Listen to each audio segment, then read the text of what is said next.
Hola, soy Sofía. Mi propia familia, la gente que se suponía debía amarme, intentó declararme mentalmente incompetente para robarme la herencia de mi abuelo. Todo porque elegí salvar vidas en lugar de administrar su fortuna.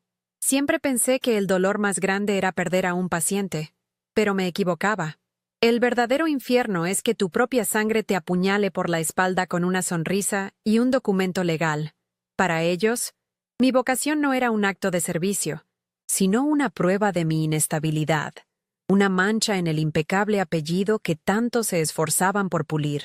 Era más fácil etiquetarme como un fracaso que aceptar que mis valores eran diferentes a los suyos. ¿Alguna vez has sentido que tu valor es invisible para las personas que más te importan? Antes de contarte cómo respondí en esa fría oficina de abogados cuando me llamaron un problema que necesitaba ser eliminado, déjame un comentario diciéndome desde dónde me estás viendo y suscríbete al canal. Créeme, no querrás perderte lo que pasó cuando un juez detuvo todo solo para mirarme fijamente a los ojos. La llamada llegó un martes por la mañana, justo cuando terminaba un turno de 24 horas. La voz del abogado de mi familia era tan estéril como el pasillo de un hospital. Hablaba de la lectura del testamento de mi abuelo, el único en mi familia que alguna vez me miró con orgullo. Mis padres, Isabela y Ricardo, y mi hermano mayor, Mateo, nunca entendieron por qué rechacé un puesto en su empresa para convertirme en paramédica. Para ellos, que vivían en una ostentosa mansión en Coral Gables, mi modesto apartamento y mi uniforme manchado de sudor y, a veces, de sangre, eran una fuente de vergüenza silenciosa. Creían que la vida se medía en ceros en una cuenta bancaria y en apariciones en las páginas sociales de Miami. Yo, en cambio, la medía en latidos de corazón recuperados. La muerte de mi abuelo abrió la puerta no solo al duelo, sino a la batalla final por mi dignidad. Una que nunca imaginé que tendría que librar contra mi propia familia. Recuerdo la última vez que estuve en esa casa antes de la reunión. El aire acondicionado estaba tan frío que se sentía como un mausoleo, y el silencio era interrumpido únicamente por el eco de nuestros pasos sobre el mármol pulido. Sobre la mesa de centro de la sala, como un monumento a mi exclusión, reposaba el pesado álbum de fotos de la gala anual de la familia. Un tomo de cuero con el escudo familiar grabado en oro. Pasé mis dedos sobre la cubierta, sabiendo que dentro había cientos de sonrisas falsas, vestidos de diseñador y copas de champán, pero ninguna foto mía. Hacía 5 años que no me invitaban. Mi madre, Isabela, me vio mirándolo y su expresión se endureció. «Es un evento de negocios, Sofía. No entenderías», dijo. Su voz cortante mientras su mirada recorría mi sencilla ropa con evidente desaprobación. El álbum no era solo un libro de fotos. Era un recordatorio perpetuo de que yo no pertenecía, de que mi mundo de sirenas y emergencias era un universo ajeno e indeseable para ellos. Mi abuelo era todo lo contrario. Aún puedo oír su voz cálida y ligeramente ronca diciéndome, mientras me veía estudiar para mis exámenes de certificación: «Mija, tus manos están hechas para sanar, no para contar dinero. Eso es un don más valioso que cualquier acción en la bolsa». Él financió mis estudios en secreto, sabiendo que mis padres se opondrían. Cuando me gradué, me regaló un estetoscopio de alta calidad, grabado con mis iniciales. «Para que nunca olvides que tu verdadero valor está en el corazón que escuchas, no en la cartera que llenas», me dijo. Ese recuerdo era mi ancla. Él creía en mí, y su voluntad de dividir su patrimonio en partes iguales era su último acto de fe en mi capacidad. Por eso, cuando el abogado mencionó una cláusula sobre el heredero más responsable, una alarma silenciosa comenzó a sonar en mi cabeza, pero la ignoré, confiando ingenuamente en el amor familiar que, en realidad, ya no existía. La ingenuidad se hizo añicos con el mensaje de texto de Mateo la noche antes de la reunión. «Prepárate para mañana, hermanita. Es importante para el futuro de la familia». El tono era condescendiente, casi burlón. En ese momento, sentí un nudo en el estómago. No era una simple formalidad, era una emboscada. Pasé la noche en vela, repasando cada interacción reciente, cada comentario pasivo-agresivo de mi madre sobre mi estilo de vida bohemio, cada mirada de decepción de mi padre. El aire en mi pequeño apartamento se sentía pesado, cargado de una premonición que no podía nombrar. Revisé mis finanzas, mis ahorros, mi modesto plan de jubilación. Era una vida simple, pero era mía, construida con mi propio esfuerzo. No era la vida de lujos que ellos esperaban para mí, pero era una vida honesta. No tenía idea de que esa honestidad, mi propia independencia, sería usada como el arma principal en mi contra. El bufete de abogados estaba en el piso 40 de un rascacielos de cristal en Brickell, el corazón financiero de Miami. Desde la ventana de la sala de espera, la ciudad parecía un tablero de Monopoly, un juego de poder y dinero que yo nunca había querido jugar. Cuando entré a la sala de conferencias, ellos ya estaban allí, sentados en un lado de la larga mesa de caoba, un frente unido y formidable. Mi madre, con un traje de diseñador color marfil, mi padre, con su habitual expresión de incomodidad controlada, y Mateo, con una sonrisa que no llegaba a sus ojos. Parecían sacados de una revista de negocios, mientras que yo, con mis pantalones de vestir y mi blusa sencilla, me sentía como una extraña en una obra de teatro para la que no me habían dado el guión. El silencio era denso, cargado de una hostilidad que podía cortarse con un cuchillo. Nadie me saludó. Simplemente me señalaron la silla vacía frente a ellos, como si fuera una acusada a punto de ser sentenciada. El abogado, un hombre con un rostro impasible y un traje carísimo, comenzó sin preámbulos. Habló del profundo amor de mi abuelo por la familia y su deseo de asegurar su legado. Luego, su tono cambió. Mencionó la cláusula del testamento que permitía reasignar los bienes si se determinaba que un heredero era incapaz o irresponsable para administrar su parte. Fue entonces cuando soltó la bomba. Por lo tanto, dijo, mirándome directamente por primera vez, la familia ha presentado una petición para que el tribunal te declare legalmente incapacitada para gestionar el patrimonio, solicitando que la herencia sea administrada por tu hermano, Mateo, en tu nombre. Las palabras me golpearon como una descarga eléctrica. Inestable profesión, horarios erráticos, falta de visión financiera, riesgo para el patrimonio familiar. Cada frase era una piedra lanzada con precisión. Mi madre añadió, con una frialdad que me heló los huesos. Es por tu propio bien, Sofía. No sabes manejar el dinero. Esto es para protegerte de ti misma. Sentí que el aire me faltaba. El lujoso despacho, con sus vistas panorámicas y sus muebles de diseño, de repente se sentía como una caja sofocante. La humillación era un sabor amargo en mi boca. No era por el dinero. Nunca lo fue. Era la traición absoluta. Era la confirmación final de que, para ellos, yo era un error, una pieza defectuosa que no encajaba en su perfecta maquinaria de riqueza y estatus. Mis ojos se encontraron con los de mi padre, buscando una pizca de apoyo, pero él desvió la mirada hacia sus costosos zapatos de cuero, un cobarde hasta el final. Mateo, en cambio, me sostuvo la mirada, y en sus ojos vi una satisfacción fría, el triunfo del hijo predilecto que finalmente se deshacía del problema. Instintivamente, mi mano fue a mi bolso. Mis dedos rozaron un trozo de papel doblado y desgastado que siempre llevaba conmigo. Una nota de agradecimiento de un paciente anónimo, cuya vida había salvado meses atrás. No la saqué, pero su simple tacto fue un ancla, un recordatorio silencioso de quién era yo realmente, lejos de sus crueles acusaciones. El abogado deslizó un documento sobre la mesa pulida. Un acuerdo. Me ofrecían una pequeña asignación mensual, una miseria controlada por Mateo, a cambio de que yo renunciara voluntariamente a mis derechos sobre la herencia de mi abuelo. Era el golpe de gracia, la máxima humillación. Querían que firmara mi propia sentencia, que admitiera que era la incompetente que ellos decían que era. En ese instante, el dolor se transformó en una rabia helada y cristalina. Todo el miedo, toda la necesidad de su aprobación que había cargado durante años, se evaporó. Lentamente, Empujé el documento de vuelta hacia él. Levanté la barbilla y los miré a los tres, uno por uno.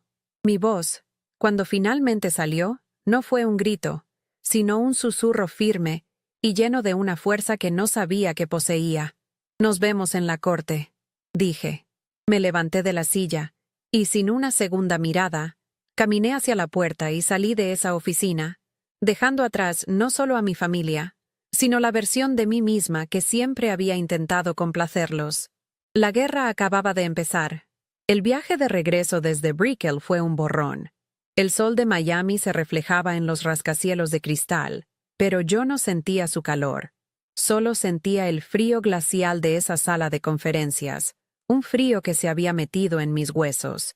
Cada paso que daba sobre la acera concurrida me alejaba físicamente de ellos, pero sus palabras resonaban en mi cabeza como un eco interminable.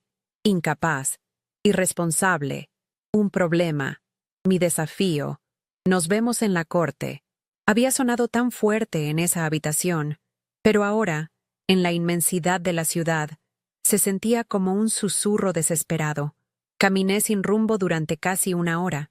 El ruido del tráfico y las conversaciones de los extraños a mi alrededor se mezclaban en un zumbido sin sentido.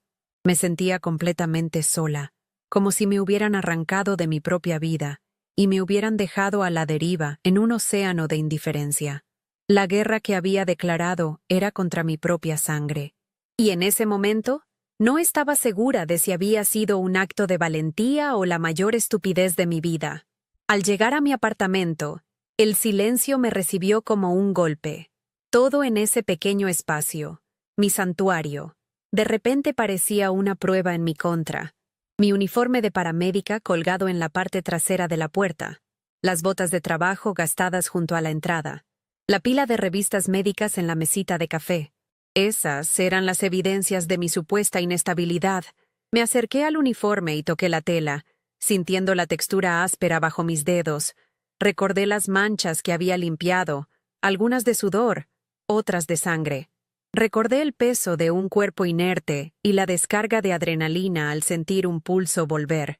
Cada fibra de ese uniforme contaba una historia de servicio, de sacrificio, de humanidad, y ellos lo habían convertido en un símbolo de mi fracaso. La injusticia de esa idea era tan profunda, tan visceral, que me robó el aliento. No se trataba de los $5 millones de mi abuelo. Se trataba de que intentaran profanar lo único que me daba un propósito. Unos días después, llegó el primer golpe oficial. Un mensajero entregó un sobre grueso y rígido del bufete de abogados de mi familia.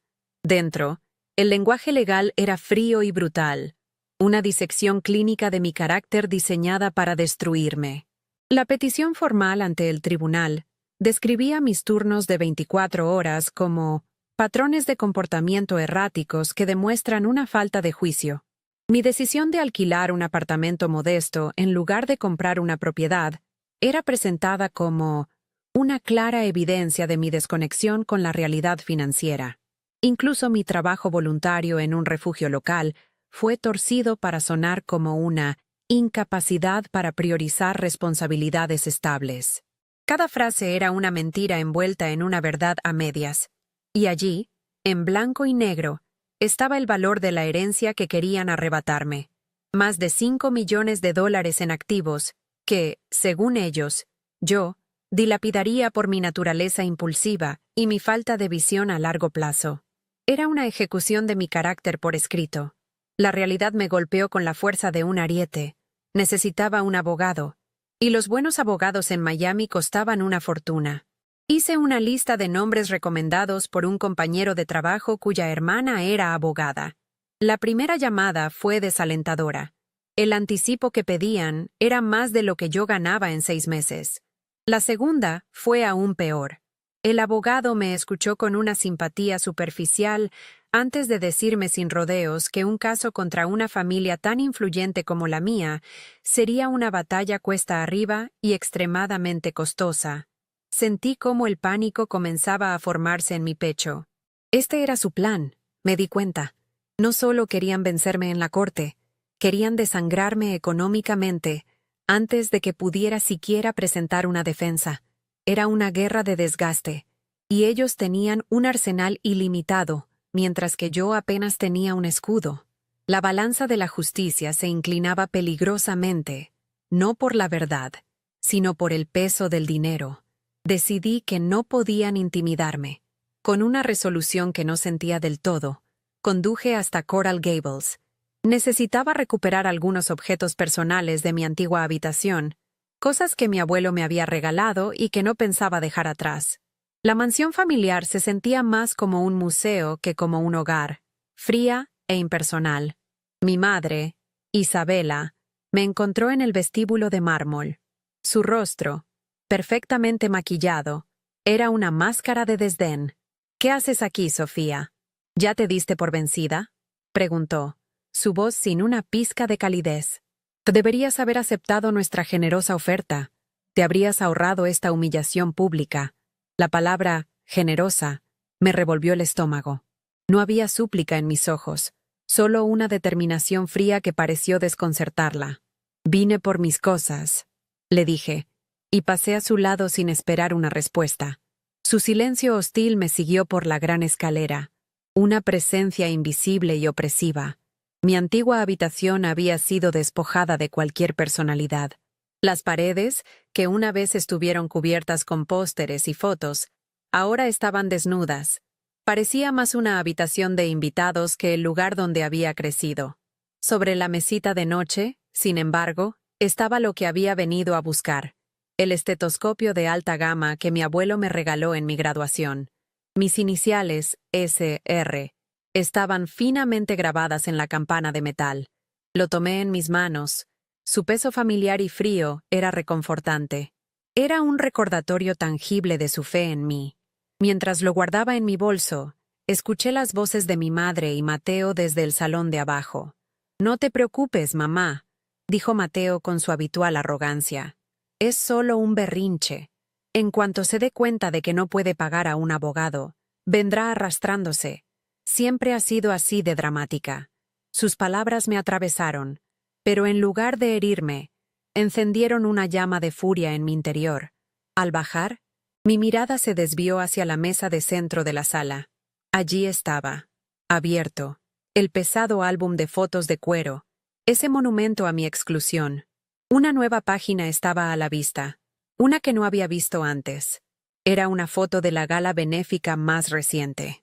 Mateo estaba en el centro, sonriendo, estrechando la mano de un senador estatal. Mis padres estaban a su lado. Sus rostros resplandecían de orgullo. La leyenda debajo de la foto, impresa en una elegante caligrafía, decía: «La familia Rivas, continuando un legado de servicio y filantropía en nuestra comunidad». La hipocresía era tan descarada que me dio náuseas. Se presentaban como pilares de la sociedad, como benefactores generosos, mientras en privado conspiraban para despojar a su propia hija de su herencia y su dignidad. Su reputación, su impecable imagen pública, era lo único que les importaba. ¿Y yo? Con mi vida de sirenas y emergencias, era una mancha que necesitaban borrar a toda costa. Los siguientes meses fueron un infierno. Encontré una abogada joven y tenaz que aceptó tomar mi caso con un plan de pagos, pero sabía que estábamos en desventaja. Para cubrir los crecientes gastos legales, empecé a tomar todos los turnos extra que podía. Vivía a base de café y adrenalina. Mis compañeros de trabajo comenzaron a notar las ojeras bajo mis ojos y mi agotamiento constante. «¿Estás bien, Sofía?», me preguntó mi compañero, Carlos, un día después de un turno particularmente brutal en el que no pudimos salvar a un joven de un accidente de moto. «Pareces un fantasma». Asentí y forcé una sonrisa, pero por dentro me estaba desmoronando. La soledad era la peor parte. No podía contarle a nadie la verdad completa. ¿Cómo explicar que la gente que se suponía que debía amarme incondicionalmente me estaba tratando como a un enemigo? La vergüenza era un peso constante en mi pecho. Una noche, mi padre me llamó. Era la primera vez que hablaba con él desde la reunión en el bufete. Su voz sonaba cansada, casi suplicante. No hubo una disculpa, ni una pizca de remordimiento. En cambio, intentó usar la culpa como un arma. «Sofía, hija, Esto está destruyendo a tu madre. Apenas duerme. ¿No puedes ver el dolor que estás causando? Dijo. Mateo solo está tratando de proteger el legado de tu abuelo. Eres tú la que está siendo terca, la que está destrozando a esta familia. Me quedé en silencio, escuchando su intento de retorcer la realidad. Me estaban pintando como la villana, la causante de toda la discordia, simplemente por defenderme. Era una táctica cruel y cobarde, una forma de gaslighting tan descarada que me dejó sin palabras. Querían que me sintiera culpable por luchar por mi propia dignidad. En ese momento, cualquier pequeña esperanza que albergaba de que mi padre pudiera tener algo de decencia se extinguió para siempre. Esa noche toqué fondo. Sentada en el suelo de mi sala, rodeada de facturas legales y documentos judiciales que apenas entendía, me sentí abrumada por una desesperación absoluta. Parecía una batalla imposible de ganar.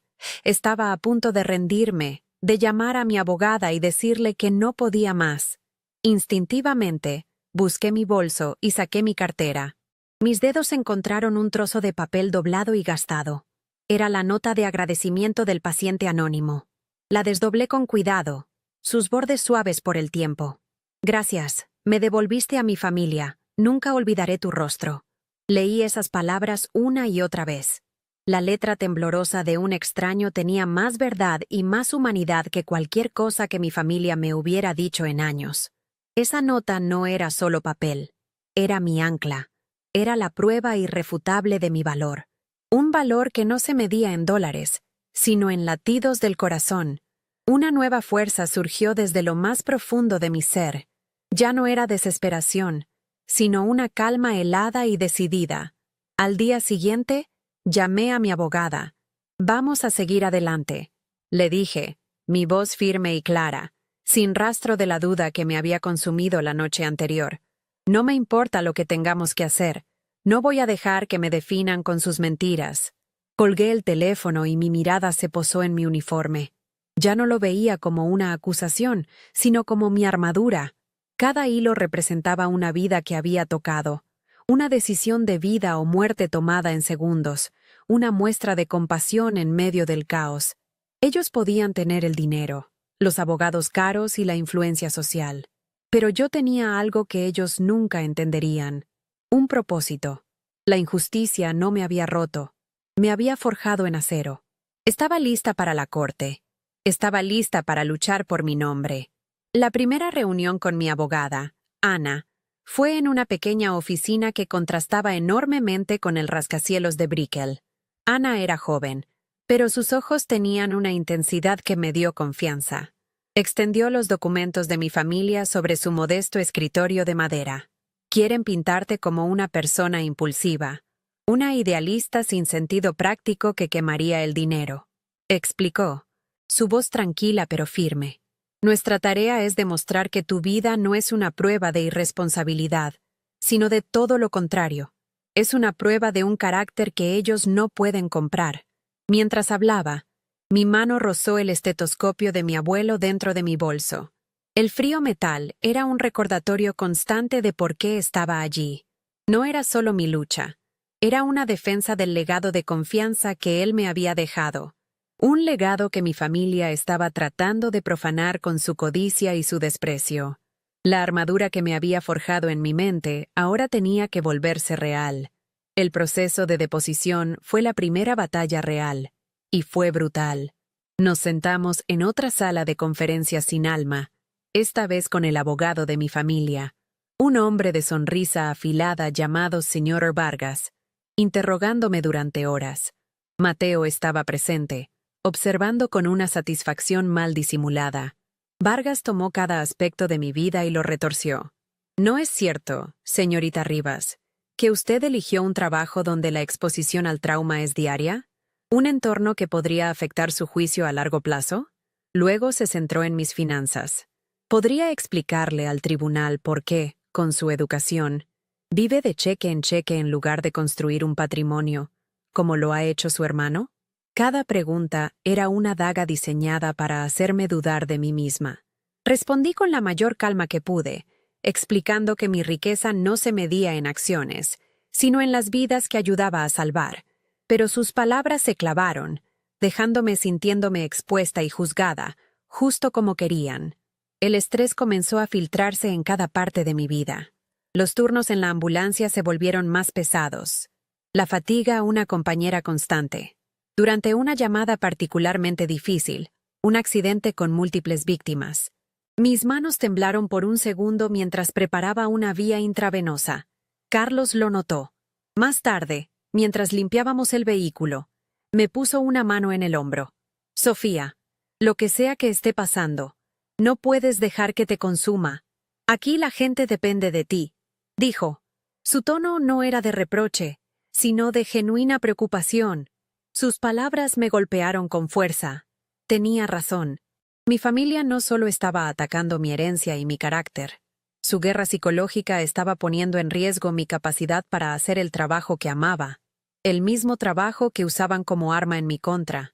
Me sentí atrapada en una espiral descendente, luchando por mantenerme a flote en un mar de agotamiento y ansiedad. Unos días antes de la primera audiencia preliminar, recibí una llamada de Ana. Necesitaba unos registros financieros antiguos que mi padre guardaba en una caja fuerte en la mansión. A pesar de mi renuencia, sabía que no tenía otra opción que ir a buscarlos. Conduje hasta Coral Gables sintiendo un nudo en el estómago. La criada me dejó entrar en silencio y me dijo que esperara en el vestíbulo mientras buscaba a mi padre.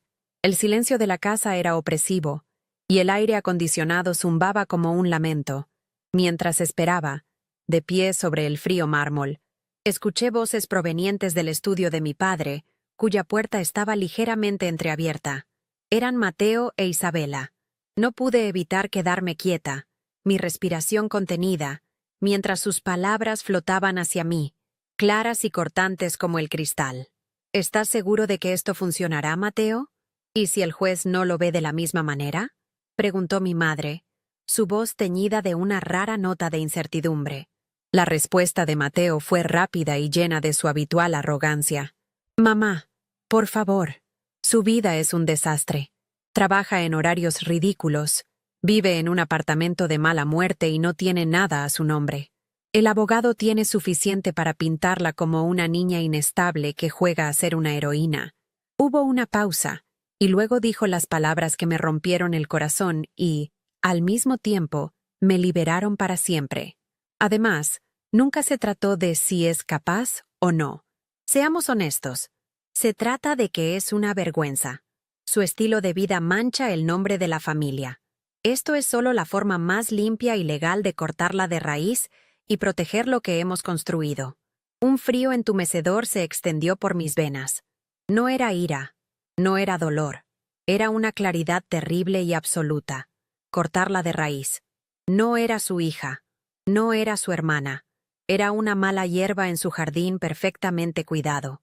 En ese instante, todo el deseo persistente de su aprobación, cada pequeña herida de su desdén a lo largo de los años, se cauterizó y se convirtió en una cicatriz dura e insensible. Ya no había nada que salvar, nada que recuperar. Cuando mi padre finalmente apareció con los documentos, mi rostro debía de ser una máscara de piedra. No dije una palabra. Simplemente tomé la carpeta, me di la vuelta y me fui. Mientras caminaba hacia mi auto, el peso del álbum de fotos de la familia en la mesa de centro ya no me afectaba. Era solo un libro lleno de extraños con los que compartía un apellido, nada más. La batalla ya no era por mi dignidad a sus ojos, era por mi libertad de ellos. En mi siguiente reunión con Ana, ella notó el cambio en mí de inmediato. Algo pasó, dijo, más como una afirmación que como una pregunta. Le conté lo que había escuchado. No lloré. Mi voz era monótona, casi clínica, mientras repetía las palabras de Mateo. Ana escuchó en silencio, sus ojos fijos en los míos. Cuando terminé, asintió lentamente. Esto es horrible, Sofía. Pero desde un punto de vista legal, esto es oro, dijo en voz baja.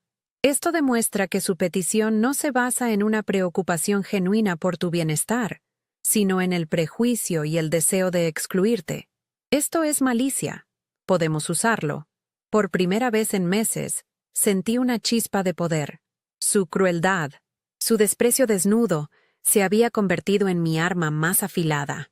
La dinámica había cambiado. Ya no estaba a la defensiva. Ahora tenía algo con qué atacar. Para contrarrestar su narrativa de inestabilidad, necesito que me des ejemplos concretos de tu responsabilidad y tu juicio bajo presión. Me pidió Ana una tarde, mientras preparábamos mi testimonio. Piensa en los momentos más difíciles de tu carrera, donde tuviste que tomar decisiones de vida o muerte. Cerré los ojos y mi mente se inundó de imágenes, sirenas, luces intermitentes, el caos de las emergencias. Y entonces, un recuerdo se destacó con una claridad sorprendente. Un accidente masivo en la I-95 hace unos años, durante una tormenta tropical. La lluvia era una cortina de agua, y el metal de los autos destrozados brillaba bajo los relámpagos. Recordé a un hombre atrapado en un sedán plateado de lujo, un Mercedes, con una herida grave en el pecho. Estaba fuera de servicio ese día, pero fui la primera en la escena. Mientras los demás esperaban a los servicios de emergencia, yo me abrí paso, estabilicé su cuello y apliqué presión en la herida, hablando con él para mantenerlo consciente hasta que llegó la ayuda. Nunca supe su nombre. Era solo un rostro en una larga lista de rescates, un recordatorio del deber anónimo que había elegido.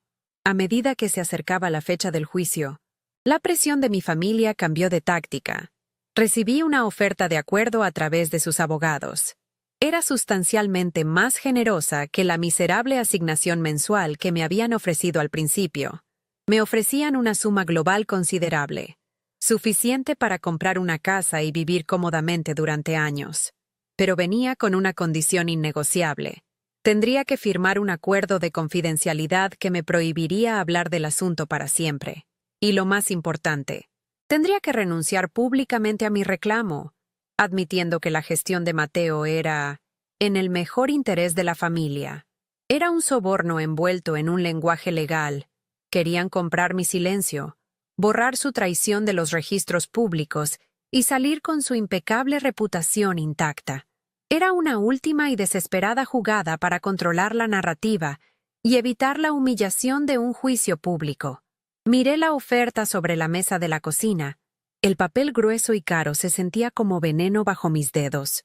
Podría haber tomado el dinero y haber desaparecido. Podría haber puesto fin a la pesadilla, al estrés y a las noches de insomnio. Por un momento fugaz, la idea fue tentadora, pero entonces recordé la voz de Mateo diciendo, cortarla de raíz. Recordé la mirada vacía de mi padre. Recordé el desdén en el rostro de mi madre. Esto nunca había sido por el dinero. Se trataba de la verdad. Tomé el teléfono y llamé a Ana. Rechaza la oferta, le dije, mi voz sin un ápice de duda. Diles que nos vemos en la corte. Colgué y mi mirada se posó en el calendario de mi pared.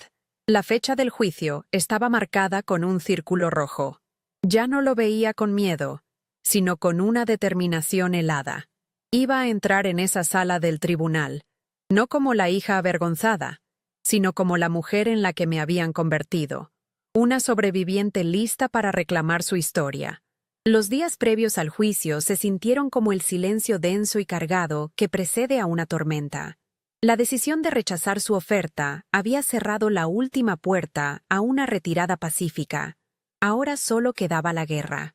Mis sesiones con Ana se volvieron más intensas, no solo repasando hechos, sino preparándome mentalmente para el ataque que vendría. Van a intentar desmantelarte pieza por pieza, Sofía, me advirtió, sus ojos serios fijos en los míos. Usarán tu compasión como una debilidad y tu dedicación como una obsesión. No puedes dejar que te afecte. Recuerda por qué estás aquí. Yo asentía, pero por dentro, una parte de mí todavía temía no ser lo suficientemente fuerte. Sin embargo, cada vez que esa duda surgía, recordaba la voz de Mateo, fría y cortante, diciendo, cortarla de raíz. Esa frase se había convertido en mi combustible, el recordatorio constante de que no estaba luchando contra una familia, sino contra un enemigo que ya me había dado por muerta. Una tarde, mientras organizábamos las pruebas, Ana me pidió que le contara de nuevo sobre el accidente en la I-95. Quería cada detalle. Mientras yo hablaba, Ella escribía furiosamente. Describí la lluvia torrencial, el sonido del metal retorciéndose, el olor a gasolina y el caos general. Le expliqué cómo evalué la situación, cómo prioricé a las víctimas basándome en la gravedad de sus heridas. Un proceso llamado triaje.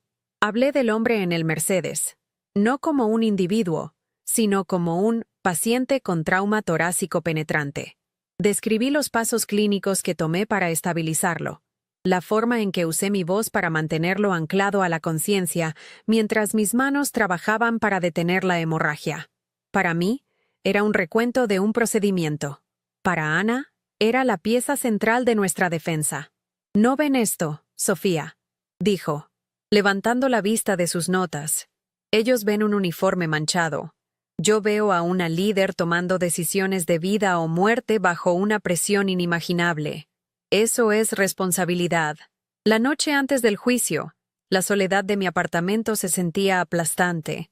El peso de lo que estaba por venir me presionaba el pecho, dificultando la respiración. Por un momento aterrador, las voces de mi familia se colaron en mis defensas. ¿Y si tenían razón? ¿Y si mi vida era, en efecto, una serie de decisiones impulsivas y poco prácticas? Me levanté y caminé hacia mi armario, donde colgaba mi uniforme. Lo toqué, y luego, casi por instinto, fui a mi bolso. Saqué la pequeña nota de agradecimiento, sus bordes desgastados por el constante contacto con mis dedos. «Me devolviste a mi familia». Luego saqué el estetoscopio que mi abuelo me había regalado. Lo sostuve en mis manos, el metal frío y pesado. Sentí su peso como un ancla, un contrapeso a la ligereza vacía de las acusaciones de mi familia. No era una niña jugando a ser heroína, era la nieta de mi abuelo, y estaba a punto de honrar su fe en mí. La mañana del juicio me desperté antes del amanecer. Había una calma extraña en el aire, la quietud que precede a un evento que cambiará todo. Elegí mi ropa con un propósito deliberado, no un traje de poder para imitarlos, sino una blusa de seda azul oscuro, pantalones negros bien cortados y zapatos planos. Quería parecer profesional, serena, yo misma, no la versión rota que ellos querían presentar, ni una imitación de su mundo corporativo. Mientras conducía hacia el centro, Miami parecía una ciudad diferente. Los imponentes rascacielos de Brickell, que una vez me hicieron sentir pequeña e insignificante, ahora parecían frágiles estructuras de cristal. Mi enfoque no estaba en el juego de poder que representaban, sino en el edificio de piedra sólida del juzgado que se alzaba más adelante. No sentía miedo, sino una claridad helada. La batalla ya no era sobre ganar o perder, era sobre contar mi verdad, sin importar el resultado. Al llegar al juzgado, el eco de mis pasos sobre el suelo de mármol pulido parecía amplificar mi soledad. Vi a Ana esperándome cerca de la entrada de la sala del tribunal. Su expresión era una mezcla de concentración y apoyo tranquilizador. «Recuerda, respira hondo. Solo responde a la pregunta que te hagan. No les des nada más», me aconsejó en voz baja, poniendo una mano firme en mi hombro. Asentí, agradecida por su presencia. A lo lejos, vi a mi familia.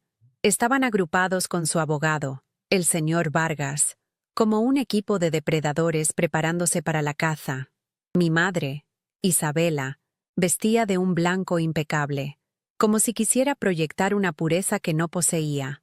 Mateo estaba a su lado, susurrándole algo al oído. Su postura irradiaba una confianza arrogante.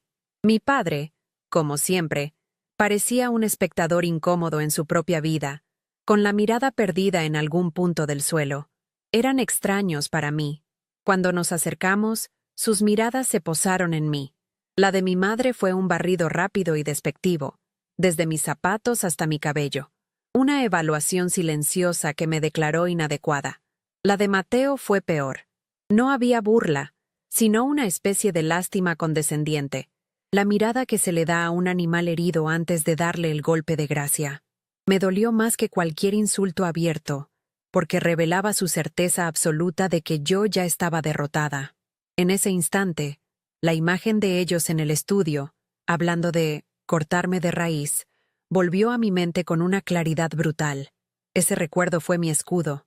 Enderecé la espalda, levanté la barbilla y los miré directamente, sin odio, sin miedo, solo con una finalidad vacía. El vínculo que una vez nos unió se había disuelto por completo, dejando solo el frío formalismo de un procedimiento legal. Ya no podían herirme porque ya no significaban nada. Dentro de la sala del tribunal, el aire era denso y solemne. El espacio estaba dominado por la madera oscura de los bancos y el estrado del juez, todo diseñado para inspirar un sentido de gravedad y poder.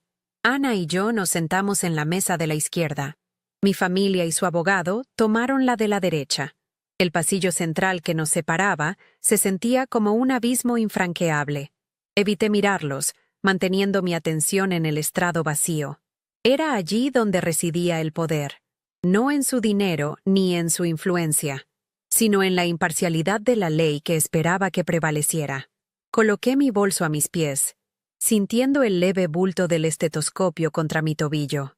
Era un recordatorio silencioso de mi mundo, un mundo que estaba a punto de ser juzgado por el de ellos. Respiré hondo, mis manos descansando tranquilas sobre la mesa. Estaban firmes, todos de pie, anunció el alguacil con voz resonante. Un hombre de unos 60 años, con cabello plateado y un rostro marcado por años de servicio, entró y tomó su asiento en el estrado. Era el juez Morales. Su presencia llenó la sala de inmediato. Irradiaba una autoridad tranquila pero innegable. Se acomodó las gafas, revisó unos papeles frente a él, y luego levantó la vista, su mirada recorriendo la sala.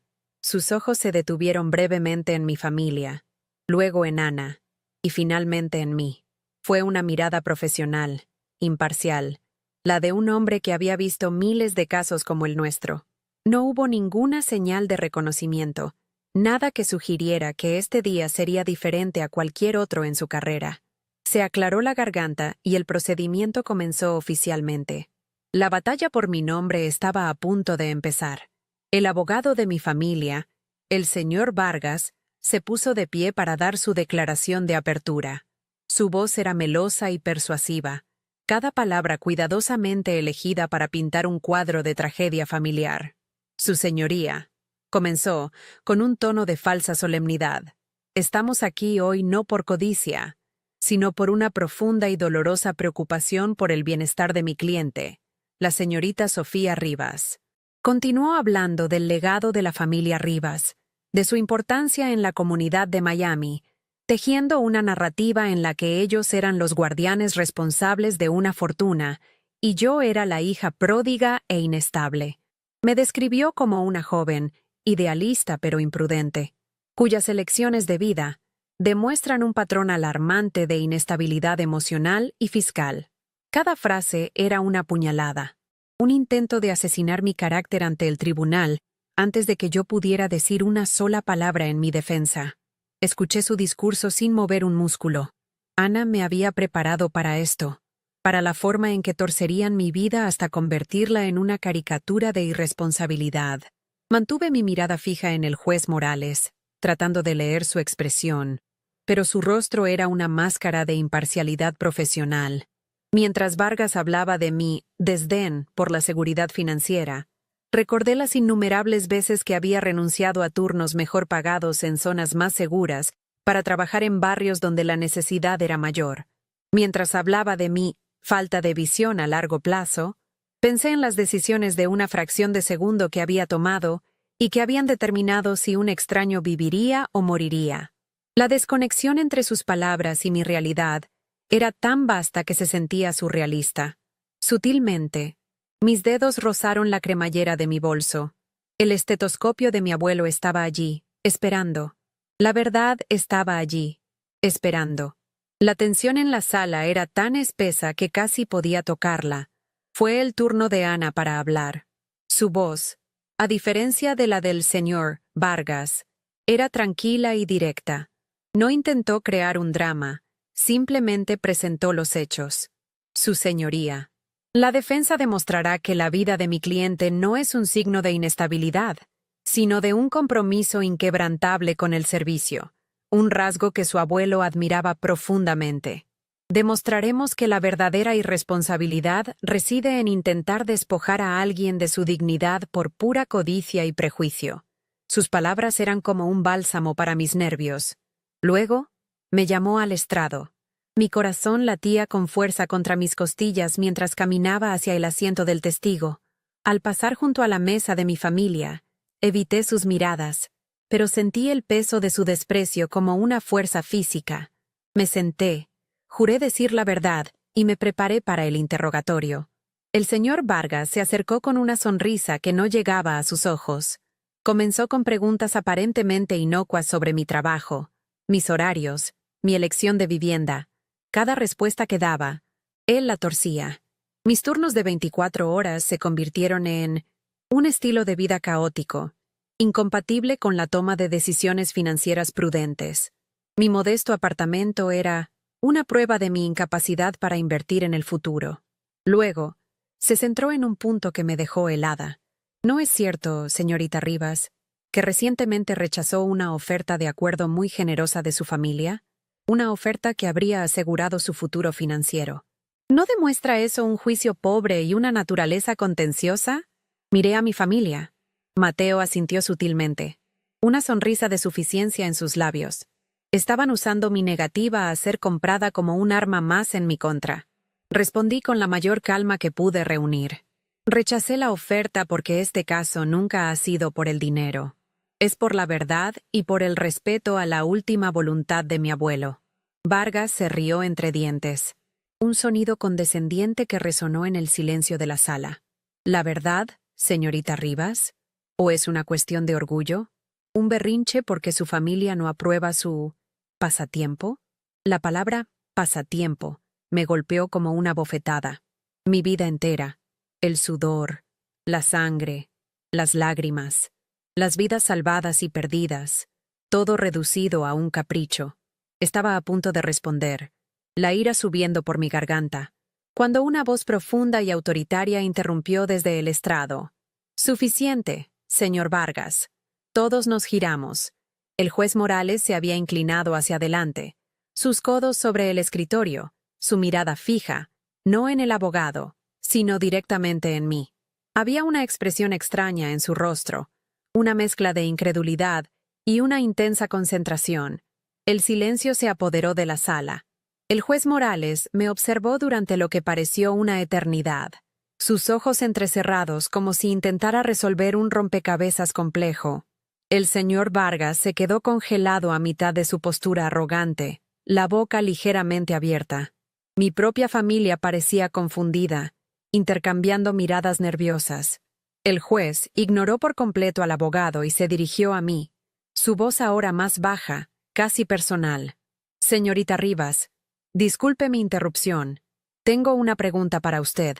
¿Siempre ha trabajado en la zona de Miami-Dade?» La pregunta era tan inesperada que me tomó un segundo procesarla. «Sí, su señoría. Durante los últimos 5 años», respondí. Mi voz apenas un susurro. Él asintió lentamente, como si mi respuesta confirmara algo que sospechaba. El aire en la sala se había vuelto eléctrico, cargado de una tensión que nadie entendía. «Hace unos años», comenzó el juez, su voz resonando en la sala ahora silenciosa. «Yo estuve involucrado en un accidente muy grave. Un choque múltiple en la I-95, en medio de una tormenta tropical. Mi auto, un Mercedes plateado, quedó destrozado. Al oír esas palabras, un escalofrío recorrió mi espalda. El recuerdo, vívido y caótico, inundó mi mente. La lluvia torrencial, el sonido del metal retorciéndose, el hombre atrapado en el sedán de lujo. Mi corazón comenzó a latir con una fuerza sorda y pesada. Miré al juez. Realmente lo miré por primera vez. Y bajo la toga y los años de autoridad, comencé a reconocer los rasgos de aquel rostro pálido y ensangrentado que había mantenido consciente mientras luchaba por su vida en el asfalto mojado. Era él. El mundo pareció detenerse. El juez continuó, su mirada nunca abandonando la mía. Estaba atrapado y gravemente herido. Recuerdo pensar que iba a morir allí. Entonces, en medio del caos, una joven apareció. Estaba fuera de servicio. No tenía uniforme. Solo su conocimiento y una calma increíble. Me estabilizó. Aplicó presión en una herida en mi pecho y me habló, manteniéndome anclado a la vida hasta que llegaron las ambulancias. Cuando desperté en el hospital, pregunté por ella, pero nadie sabía quién era. Desapareció sin buscar crédito ni reconocimiento. Cada palabra que decía era un eco exacto de mi memoria. Pude sentir todas las miradas en la sala girando hacia mí. Mi madre, Isabela, tenía una expresión de total y absoluta confusión en su rostro. Mateo parecía haber visto un fantasma. Mi propia abogada, Ana, me miraba con los ojos muy abiertos, dándose cuenta de lo que estaba sucediendo. El juez Morales hizo una pausa, y la sala contuvo la respiración colectivamente. Luego, con una certeza que no dejaba lugar a dudas, dijo las palabras que lo cambiaron todo. Esa joven paramédica. Era usted, ¿verdad, señorita Rivas? No fue una pregunta, fue una declaración. El aire salió de mis pulmones en un suspiro tembloroso. No podía hablar, solo pude asentir lentamente, una sola lágrima rodando por mi mejilla.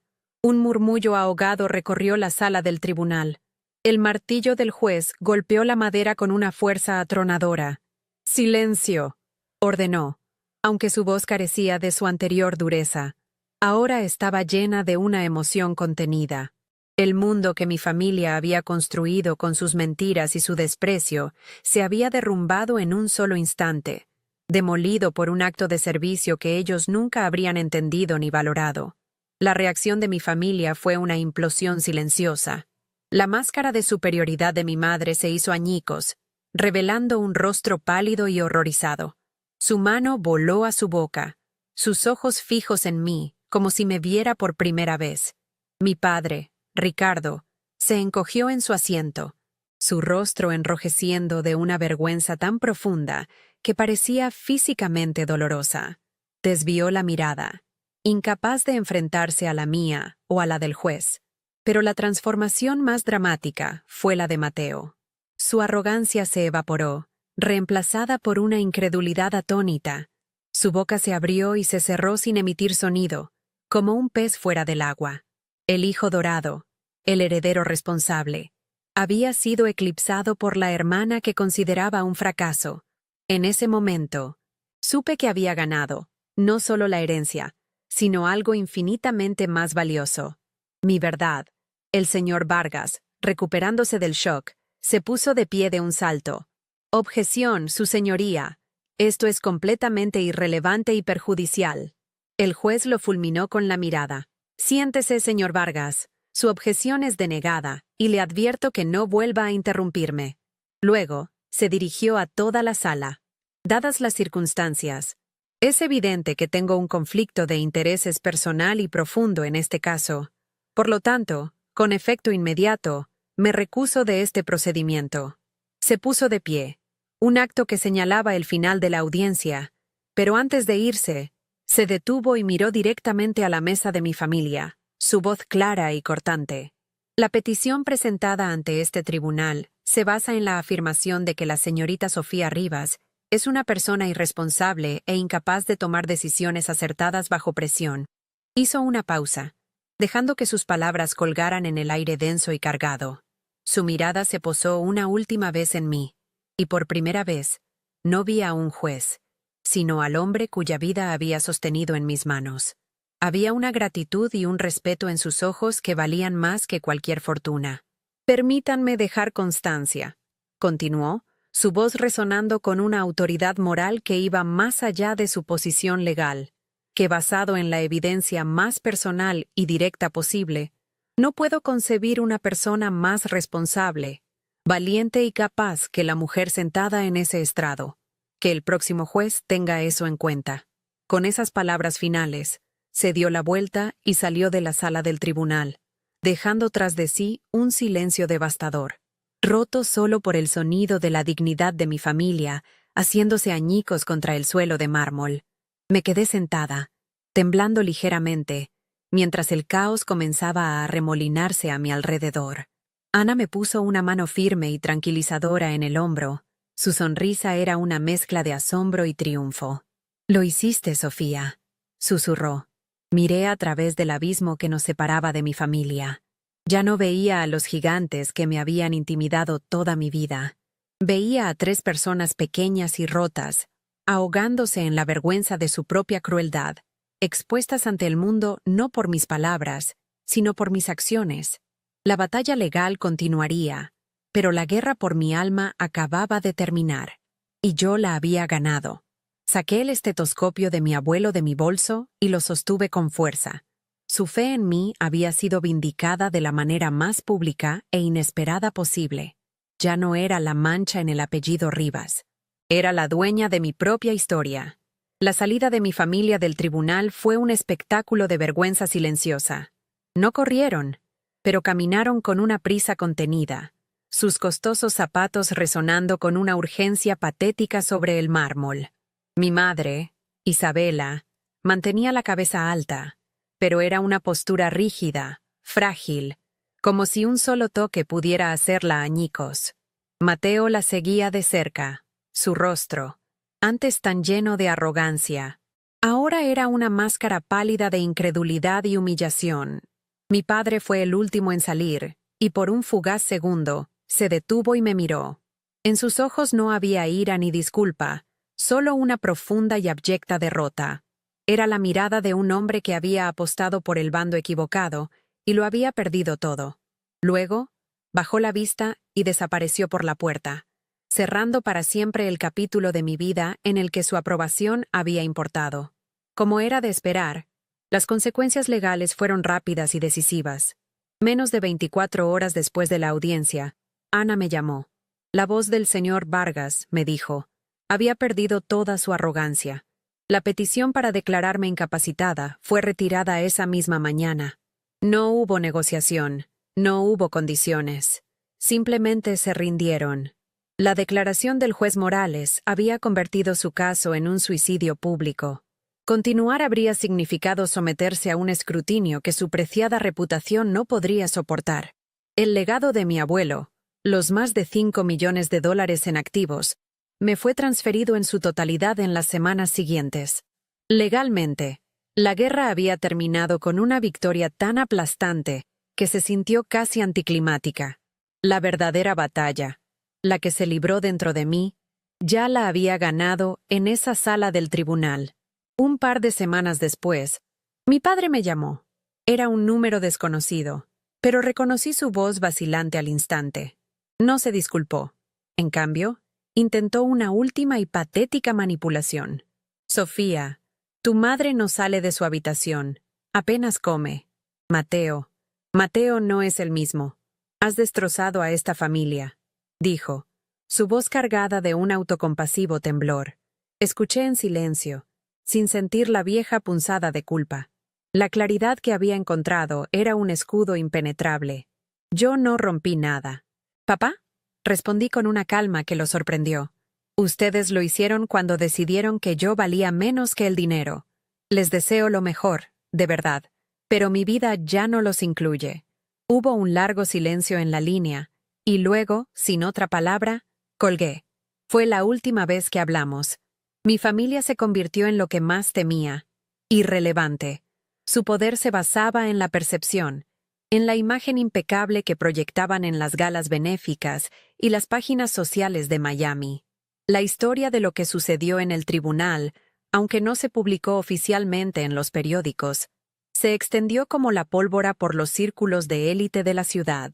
Eran susurros en los clubes de campo y miradas de soslayo en los restaurantes caros. La familia Rivas, los pilares de la filantropía, habían intentado desheredar a su propia hija, la misma que resultó ser una heroína anónima. La hipocresía era demasiado jugosa para ignorarla.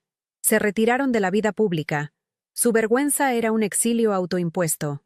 Mateo, me enteré más tarde, dejó la empresa familiar y se mudó fuera del estado.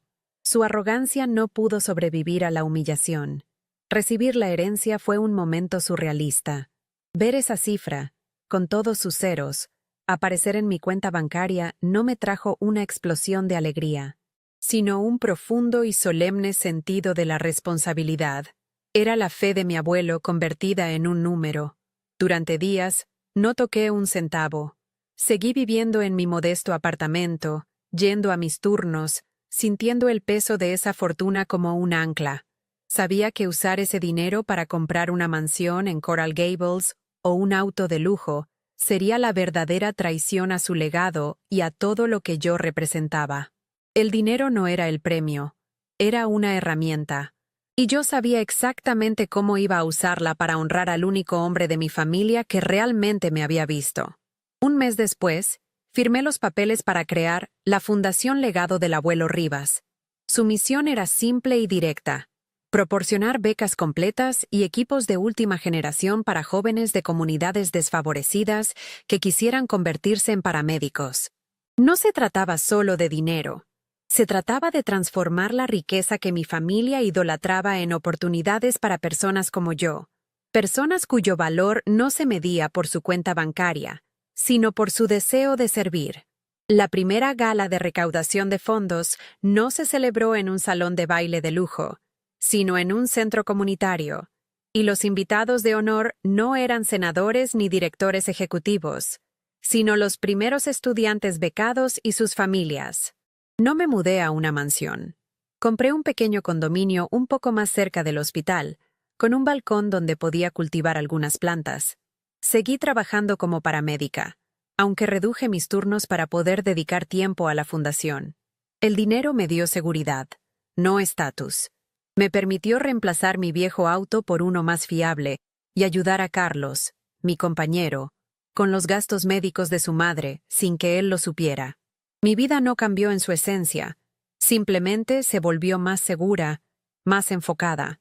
La riqueza no me definió, la usé para reforzar la identidad que ya había luchado tan duro por reclamar. Mi uniforme seguía siendo mi prenda más valiosa. Una última vez, tuve que ir a la mansión de Coral Gables para recoger unos documentos finales que mi abuelo había dejado para mí. La casa estaba silenciosa, el aire estancado. Sobre la mesa de centro, cubierto por una fina capa de polvo, yacía el pesado álbum de fotos de cuero. Lo abrí por curiosidad. Miré las caras sonrientes y perfectas de mi madre, mi padre y mi hermano en galas pasadas. Antes, cada página era una tortura, un recordatorio de mi exclusión. Ahora, solo sentía una extraña y distante lástima. Eran extraños atrapados en un libro, congelados en un momento de vanidad vacía. Cerré el álbum suavemente, sin sentir nada. Su poder sobre mí se había desvanecido por completo. Salí de esa casa por última vez y no miré hacia atrás. Hoy, mi vida es tranquila, pero está llena de propósito. No he perdonado a mi familia, porque el perdón requiere arrepentimiento, y ellos nunca lo ofrecieron.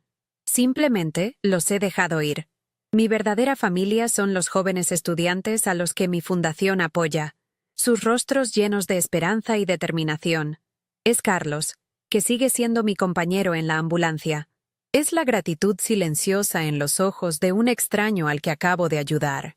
Mi abuelo creía que mis manos estaban hechas para sanar, no para contar dinero. Al final, logré hacer ambas cosas, usando el dinero para multiplicar la sanación. Mi valor ya no es una pregunta que necesite respuesta. Es una verdad que vivo cada día, en cada sirena que suena, en cada vida que toco. Y eso, lo sé ahora, es la única herencia que realmente importa. Al final, lo que aprendí no estaba en ningún libro de texto de medicina ni en un manual de finanzas. La lección más grande de mi vida fue que el valor que otros te asignan es solo un ruido de fondo. Mi familia, con sus mansiones, sus galas y sus juicios fríos, intentó definirme con sus propias etiquetas. Irresponsable, inestable, una decepción. Pero sus voces, por más fuertes y poderosas que fueran, no podían ahogar la silenciosa verdad de mis acciones. Aprendí que tu verdadero valor no se mide por la aprobación que recibes, sino por la integridad que mantienes cuando nadie te está mirando. Es en esos momentos de servicio anónimo, en esos actos de compasión silenciosa, donde forjas la única identidad que realmente importa, la tuya. La ironía de todo es que terminé con la riqueza que ellos tanto adoraban. Pero para mí, el dinero nunca fue el trofeo. Fue la herramienta. Mi familia veía la fortuna como un fin en sí mismo, un monumento a su estatus. Yo aprendí a verla como un río. Su valor no está en estancarla, sino en dejarla fluir hacia donde más se necesita. Usar la herencia de mi abuelo para crear la fundación no fue un acto de caridad, fue un acto de justicia poética. Fue transformar un símbolo de codicia en un motor de esperanza. Cada beca que otorgamos, cada estudiante que ayudamos, es un recordatorio silencioso de que la verdadera riqueza no es lo que acumulas para ti, sino lo que inviertes en los demás. Ese es un legado que ningún mercado de valores puede devaluar. Piénsalo por un momento. El momento que cambió mi vida, el que me devolvió mi nombre y mi dignidad, fue un acto que había olvidado por completo. No lo hice por reconocimiento, ni por una recompensa. Lo hice porque era lo correcto, porque era mi deber, porque en ese caos de metal retorcido y lluvia, un ser humano necesitaba ayuda. Esa es la moraleja que quiero compartir contigo. Tu carácter no se define en los grandes escenarios, bajo los reflectores de la aprobación social. Se define en las trincheras de la vida, en las decisiones que tomas cuando estás cansado, asustado y solo. Es en esos momentos de sacrificio anónimo donde demuestras quién eres realmente, y esa verdad, tarde o temprano, siempre encuentra la manera de salir a la luz. He llegado a entender que la familia no siempre es la sangre que compartes, sino las personas que te ven, que te valoran y que luchan a tu lado. Dejar ir a mis padres y a mi hermano fue el acto más doloroso y, a la vez, el más liberador de mi vida. Me liberé de la jaula de sus expectativas y encontré una nueva familia en los rostros agradecidos de mis pacientes, en la camaradería de mis compañeros y en la esperanza de los jóvenes a los que ahora apoyo. A veces, para encontrarte a ti mismo, tienes que tener el coraje de alejarte de las personas que insisten en verte solo como una versión de lo que ellos quieren que seas. La verdadera pertenencia no es ser aceptado, es ser visto. El juez Morales no fue un salvador milagroso, fue un espejo. En esa sala de tribunal, él no me dio valor, simplemente reflejó el valor que yo ya poseía, el valor que mi familia se había negado a ver. Su testimonio fue la prueba pública de que una vida de servicio silencioso tiene un eco más poderoso que cualquier declaración bancaria. A veces, todo lo que necesitamos es que una persona, solo una, nos mire y vea la verdad de quiénes somos para recordarnos que nunca hemos estado equivocados al elegir el camino de la compasión sobre el de la ambición. Su reconocimiento no fue mi victoria. Fue la validación de una vida que yo ya sabía que era valiosa. Así que te pregunto a ti, ¿quién define tu valor? ¿Permites que las voces de otros, sus juicios y sus expectativas, escriban tu historia? Todos tenemos una batalla que librar, una sala de tribunal en nuestras propias vidas donde nuestro carácter es juzgado. Te insto a que encuentres tu propio estetoscopio, tu propia nota de agradecimiento arrugada, ese símbolo tangible de tu verdadero propósito. Aférrate a él. Deja que sea tu ancla en medio de la tormenta. Porque tu valor no es negociable y no depende de la aprobación de nadie.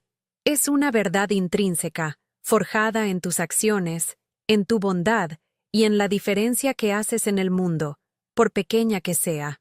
Mi historia es la prueba de que tu verdadero propósito a menudo se encuentra en el camino que otros desprecian. Es un recordatorio de que la integridad es una moneda que nunca pierde su valor. Si alguna vez te has sentido invisible, si has luchado por ser visto por quienes deberían amarte más, quiero que sepas que no estás solo. Únete a esta comunidad suscribiéndote al canal y dejando un comentario sobre lo que esta historia te hizo sentir. Juntos, podemos crear un espacio donde cada acto de bondad silenciosa sea celebrado y donde cada uno de nosotros sea recordado, no por lo que tenemos, sino por lo que damos. Tu historia importa. Tu valor es real. Es hora de que el mundo lo vea